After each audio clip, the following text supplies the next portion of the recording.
Here at News Nation, we've been rated the most unbiased cable news network. We cover issues that impact all Americans. We deliver facts and let you decide. And we don't forget about the stories of Americans in need, even as our competition has. From the East Palestine train crash of 2023 and the chemical burn that followed, our coverage showcasing how lives are forever changed. To this day, how residents are still looking for help after medical issues skyrocketed for so many after the crash. And we didn't forget about North Carolina or Florida either, after Hurricanes Helene and Milton carved a destructive path that included record flooding. And in New York City, in a story that News Nation has been tracking for 3 years, 2 men drugged, robbed, and left for dead. This week, justice finally being served. In 2022, John Umberger and Julio Ramirez began their night, as so many New Yorkers do, out at a bar. In separate incidents, prosecutors say that a group of men targeted them, dosing them with a lethal concoction that included fentanyl, which ultimately killed them. They then proceeded to unlock the victims' phones using their own faces, the facial recognition allowing the perpetrators to drain thousands of dollars through banking and payment apps. They proceeded to buy things like shoes and alcohol. And joining us tonight to discuss the conviction, the sentencing, and the life of her son is Linda Clary, mother of John Umberger. Linda, I really appreciate you coming on again. It's good to see you again. Thank you so much for having me and for covering this important story. Yeah, we're so glad to do it. And back in February, 3 men found guilty of murdering your son. This week, they were sentenced, one man getting 20 years to life, the other getting 40 years to life. What is your initial reaction to this sentencing? I'm so thankful because that means that they will not be on the streets hurting other people. Mm. The 2 people who killed my son, Mr. Hamilton and Mr. DeMaio, both got 40 years to life. And then another gentleman, Mr. Barroso, who was not involved in my son's murder, but was involved with Julio Ramirez's murder because of his lesser involvement in the crimes, he was charged with less.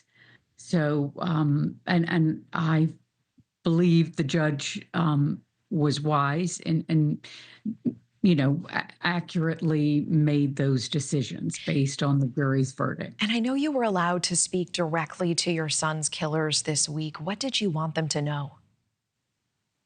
I wanted them to know how much it hurts in the void and what they did, and perhaps to just grasp a little bit what their actions, because these were people who didn't miss a beat. When they killed Julio, they killed John. They were literally within hours buying Prada bucket hats, Mm. having Plaza Azul delivered to them. These were not necessary things. They weren't doing it to provide for their family. They were just doing it to live large. And there's such a callousness with how they viewed my son's life. And I had hoped maybe to convey in some way the horror of what they did. But unfortunately, I don't think I was successful. Yeah, tell me about that. I mean, there is such callousness there. I can only imagine what those details were like and how that landed on your heart. Is there any sense of remorse there coming from them? Would it make a difference if there were? I think to me, it would make a difference, but clearly on Wednesday during the sentencing, there was no remorse.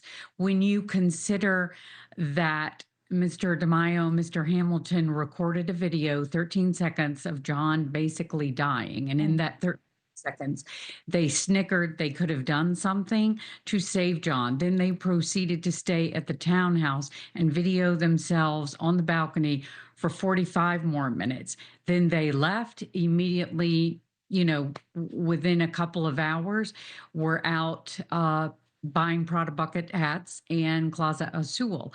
And they altered John's phone to where we could no longer see the location. They kept reading text messages and they just left us with a void, just as John's godmother said, screaming silence. Mm. That's what I had hoped to remotely get them to understand. But when you're dealing with people that don't have any empathy, you can't get someone to understand. So that was very painful and heartbreaking, even during the sentencing. And I think, Linda, and unfortunately, I'm being told that we are almost out of time here, but I just want our viewers to understand something that will be on my heart forevermore. This is now the third time I've had the privilege of speaking with you, is that you told me you got that call saying that this was simply an overdose for your son, and you knew in your gut that that was not the case. You traveled to New York, you retraced his steps yourself, and you refused to leave that lobby until a detective came out and met with you. So many people are looking to you and looking to your strength, and I'm wishing you nothing but closure and continuing your incredible son's legacy going forward. Linda, I wish we had more time. Thank you so much. It's an honor speaking with you again. Thank you very much. We'll be right back. Thank you for watching. Subscribe below and download our NewsNation app right now on your phone, and you will get fact-based, unbiased news for all Americans.